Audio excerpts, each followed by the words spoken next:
Welcome to session 3.5 on protection. We have seen throughout this course that women and marginalized groups, such as persons with disabilities and the LGBTQIA+ community, are disproportionately affected by disasters. Not because they are inherently more vulnerable, but because deeply rooted inequalities put them at a disadvantage and influence their capacities, vulnerabilities, and exposure to hazards. Women and marginalized groups are also more likely to face what are referred to as protection challenges in disasters that threaten their safety, well-being, and dignity.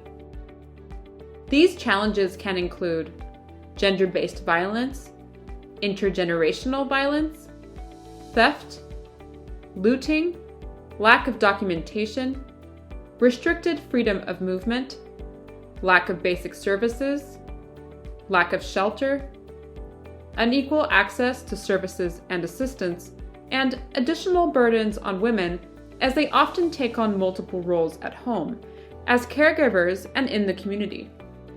Although the term protection is primarily used when discussing disaster response, protection issues usually represent long-standing challenges and human rights concerns.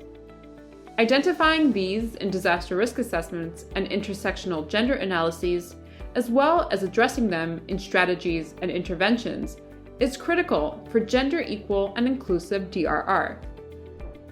It also sets the foundation for enhancing disaster preparedness for effective response and to build back better in recovery, rehabilitation, and reconstruction. The Interagency Standing Committee defines protection as all activities aimed at obtaining full respect for the rights of the individual in accordance with the letter and spirit of the relevant bodies of law, that is, human rights law, international humanitarian law, and refugee law. In other words, protection is closely linked to HRBA and is about ensuring the rights of women, girls, boys, men, and non-binary individuals of diverse backgrounds.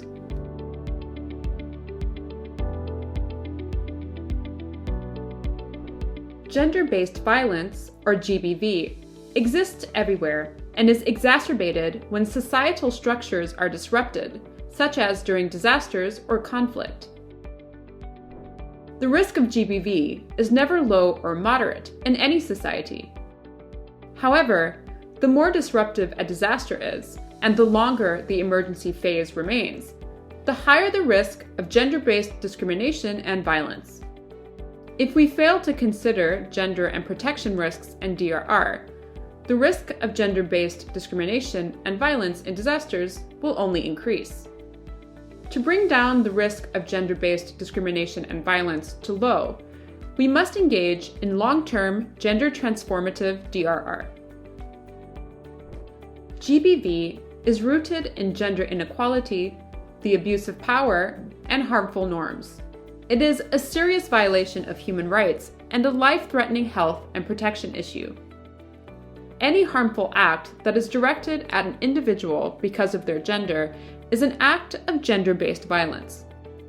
These acts take many forms, such as intimate partner violence, sexual violence, honor killing, female genital mutilation, psychological violence, child marriage, forced marriage, among others. Gender-based violence does not only affect women. Members of the LGBTQIA+ community and marginalized groups, such as ethnic minorities and disabled persons, are at particularly high risk of GBV.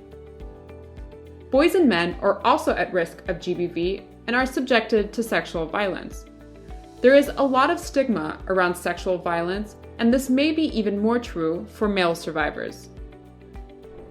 That being said, GBV does disproportionately affect women and girls. It is estimated to affect 1 in 3 women worldwide. It exists in every society, culture, and country, and it rises with events that disrupt society. The stress, loss of income, disruption of social and protective networks, and isolation that arises from crisis situations often exacerbate the risk of GBV. For instance, the World Health Organization has identified the following trends in the wake of the COVID-19 pandemic.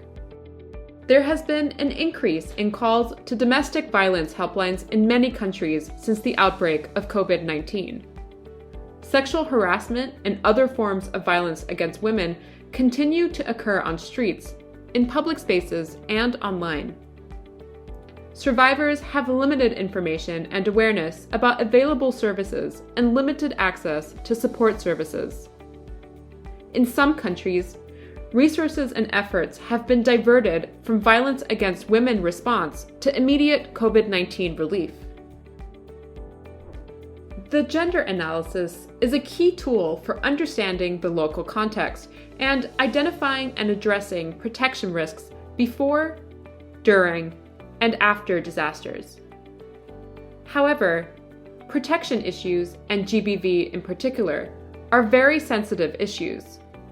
We should always seek out local and subject matter expertise to ensure all measures are appropriate and that no person is being put at risk by consultations and interventions.